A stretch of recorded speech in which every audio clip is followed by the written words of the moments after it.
On screen are two lovers' eyes locked in a wanting gaze, hearts pulling them closer together every passing second, or pass, and then suddenly a pair of sunflowers emerges, ending up in a petally embrace.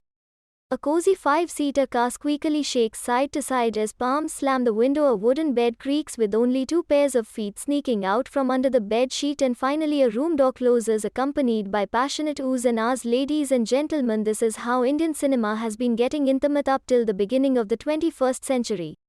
Mostly we treat intimacy like a mistress we love but are too embarrassed to own. Intimacy has had a very long and arduous journey to reach where it has today, recently having its own department and head of department on film sets, a much-needed awakening to reach here, though it has faced many horrors. Thankfully, the Me Too movement came to a timely rescue and disrobed some shocking incidents that brought to the fore the ugliness behind shooting intimate scenes in real life for female artists in particular. As a woman, I remember feeling a deep sense of anguish as I came across the account of a veteran actress who revealed how a director and actor orchestrated a kissing scene without telling her, simply to catch her surprise reaction. Well, to be kissed in front of the entire film crew without consent surely borders on assault instead of surprise. In another ludicrous instance, an actor was categorically instructed by his director to rip off his co-star's blouse while filming a rape scene, that too without informing her prior to the camera rolling. Like in real life too, it's almost as if consent is a jilted lover to intimacy in our land of Kama Sutra. Not only in cinema but even outside of it, this entire discomfort around the three-letter S word and intimacy continues.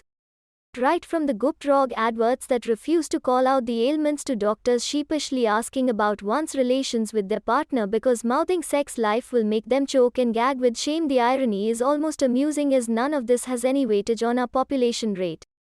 It is very clear that we love to get intimate, but always behind closed doors. Coming to modern-day Bollywood, remember the era when the kissing scene in Raja Hindustani made headlines, touted to be one of the longest ones in Hindi cinema. The naughty insinuations in Jab We Met, where Geet and Aditya stumble into Hotel Decent on the streets of Ratlam, rooms rented, evidently a mating place for couples on the go. And how can we forget the poster boy of intimate scenes, the well-loved Imran Hashmi? All of this is testament to the fact that the hypocritical image about intimacy in our country has slowly but surely started to shed. The pundit overseeing this marriage of consent and intimacy in Bollywood is OTT.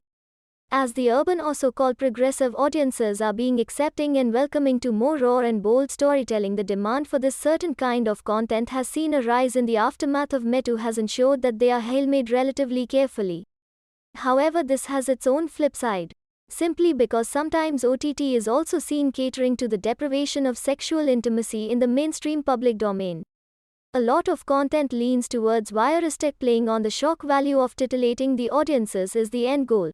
Given this complicated journey that intimacy has had in real life, the question is, what is the fate of intimacy in our country with Gen Z, and whether they are ready to accept it in its true sense and essence. Will they be able to strike the correct balance and see this concept for what it is in a holistic manner, physical, mental and emotional? How frequently will we see a kiss or a lovemaking scene depicted in a way that is neither too conservative nor provocatively titillating? Can Gen Z in India just be with intimacy and respect consent both in real and real life? Also read, better late than never. 7 months on reopening of theatres, a huge relief for film industry in COVID era.